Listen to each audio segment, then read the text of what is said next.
আসসালামু আলাইকুম রহমতুল্লাহ বারাকাতু। যে সাহাবীর মৃত্যুতে আল্লাহর আরশ কেঁপে উঠেছিল।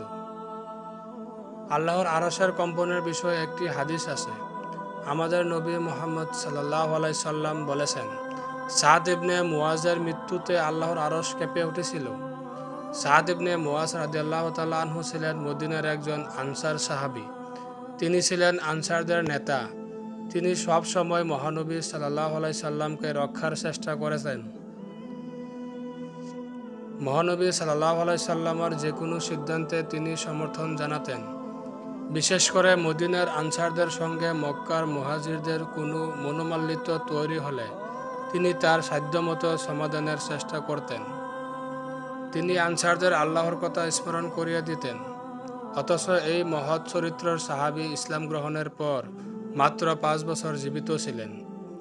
সাদ ইবনে মুআজ রাদিয়াল্লাহু তাআলা আনহুর জানাজার ব্যাপারে সাহাবীরা বলেছিলেন, আমরা যখন তার মৃতদেহ বহন করিয়ে নিয়ে যাচ্ছিলাম তখন মনে হচ্ছিল যেন তার শরীরের কোনো ওজন নেই। মনে হচ্ছিল আমরা কোনো তুলা বহন করে নিয়ে যাচ্ছি। এটা শুনে মদিনায় কিছু মুনাফিক তামাশার ছলে বলেছিল, দেখলে তো সাদ ইবনে মুআজের কোনো ওজন নেই, একইভাবে তার কাজেও কোনো ওজন ছিল না।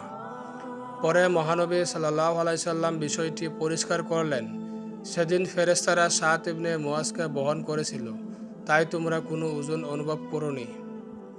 কিন্তু আল্লাহর আরশ কেঁপে উঠল কিভাবে? মহানবী সাল্লাল্লাহু আলাইহি সাল্লাম এই কথা বলেননি যে সাদ রাদিয়াল্লাহু তাআলা আনহুর মৃত্যুর কষ্টে বা ভয়ে আরশ কেঁপে উঠেছিল। বরং মহানবী সাল্লাল্লাহু আলাইহি সাল্লাম বলেন, সাদ ইবনে মুআজের রূহ আল্লাহর দিকে ফিরে যাচ্ছে, এই খুশিতে আরশ কেঁপে উঠেছিল। ইমাম হাসান বসরি রহমতুল্লাহ এই হাদিসটি নিয়ে মন্তব্য করেছেন। তিনি বলেন, আরশ আসলে কষ্টে বা ভয়ে কেঁপে ওঠেনি, বরং এটি খুশিতে কেঁপে উঠেছিল। একইভাবে উহুদ পাহাড়ও কেঁপে উঠেছিল যেদিন মহানবী সাল্লাল্লাহু আলাইহি সাল্লাম, আবু বকর রাদিয়াল্লাহু তাআলা আনহু, ওমর রাদিয়াল্লাহু তাআলা আনহু এবং উসমান রাদিয়াল্লাহু তাআলা আনহু পাহাড়ে উঠেছিলেন।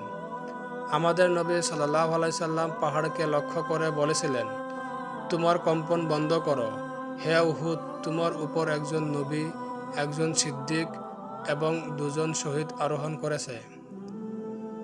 আরেক বর্ণনায় মহানবী সাল্লাল্লাহু আলাইহি সাল্লাম বলেন, উহুদ হলো এমন পাহাড় যা আমাদের ভালোবাসে এবং আমিও তাকে ভালোবাসি।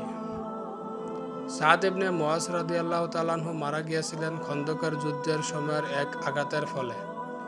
এই আঘাতে আক্রান্ত হয়ে পরে তার মৃত্যু হয়েছিল, অর্থাৎ তিনি শহীদ হয়েছিলেন। মহানবী সাল্লাল্লাহু আলাইহি সাল্লাম শহীদদের আত্মার মহত্ব বর্ণনা করতে গিয়ে বললেন, একজন শহীদ যখন মৃত্যুবরণ করেন তখন তার রূহ একটি সবুজ পাখির মতো উড়ে যায়। এই পাখির বাসা 7 আসমানের উপর আল্লাহর আরশ থেকে যে আলোকিত ঝাড়বাতি ঝুলছে সেখানে অবস্থিত। সবুজ পাখিরা সেখানে থাকে এবং তারা জান্নাতের উপর দিয়ে ঘুরে বেড়ায়, জান্নাতের নিয়ামত উপভোগ করে, আবারও তাদের ঘরে ফিরে আসে। সাদ ইবনে মুআজ রাদিয়াল্লাহু তাআলা আনহুর মৃত্যুতে তার রূহ সবুজ পাখির ন্যায় ফিরে আসছে তার আপন নিড়ে। সেই খুশিতে আল্লাহর আরশ কেঁপে উঠেছিল।